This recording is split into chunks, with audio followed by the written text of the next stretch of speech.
ಸಾಮ್ ಟಿವಿ ವೀಕ್ಷಕರಿಗೆಲ್ಲ ಇಂದಿನ ಸುದ್ದಿ ಸಂಚಿಕೆಗೆ ಸ್ವಾಗತ ಸುಸ್ವಾಗತ.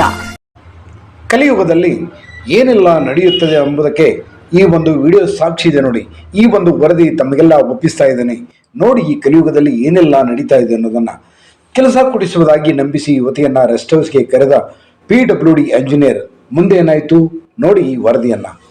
ಭೂಪಾಲ್ ಮಧ್ಯಪ್ರದೇಶದ ಗ್ವಾಲಿಯರ್ನಲ್ಲಿ ಕೆಲಸ ಕೊಡಿಸುವುದಾಗಿ ನಂಬಿಸಿ ಯುವತಿಯೊಬ್ಬಳನ್ನ PWD ಸಬ್ ಎಂಜಿನಿಯರ್ ತನ್ನ ಕೋಣೆಗೆ ಕರೆದೊಯ್ದು ಲೈಂಗಿಕ ಕಿರುಕುಳ ನೀಡಲು ಯತ್ನಿಸಿದ್ದ. ಇದಕ್ಕೆ ಪ್ರತಿಯಾಗಿ ಯುವತಿ ಆತನಿಗೆ ಚಪ್ಪಲಿಯಿಂದ ಹೊಡೆದ ಘಟನೆ ನಡೆದಿದೆ. ಈ ಘಟನೆ ಇತ್ತೀಚೆಗೆ ನಡೆದಿದ್ದು ಇದರ ವಿಡಿಯೋ ಸೋಷಿಯಲ್ ಮೀಡಿಯಾದಲ್ಲಿ ಸದ್ಯಕ್ಕೆ ವೈರಲ್ ಆಗ್ತಿದೆ.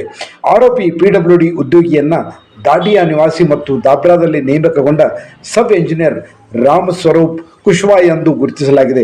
ಉದ್ಯೋಗದ ಹೆಸರಿನಲ್ಲಿ ತನಗೆ ಮೋಸ ಮಾಡಿದ್ದಾರೆ ಎಂದು ಸಂತ್ರಸ್ತೆ ಆರೋಪಿಸಿದ್ದಾರೆ. ಯುವತಿ ಇನ್ನೂ ಪೊಲೀಸ್ ಠಾಣೆಯಲ್ಲಿ ಯಾವುದೇ ದೂರುಗಳನ್ನು ದಾಖಲಿಸಿಲ್ಲ ಎಂಬುದಾಗಿ ತಿಳಿದು ಬಂದಿದೆ. ದೂರು ಬಂದ ಕೂಡಲೇ ಆರೋಪಿಗಳ ವಿರುದ್ಧ ಕಠಿಣ ಕ್ರಮ ಕೈಗೊಳ್ಳಲಾಗುವುದು ಎಂದು ದಾಬ್ರಾ ಠಾಣಾ ಪೊಲೀಸರು ತಿಳಿಸಿದ್ದಾರೆ.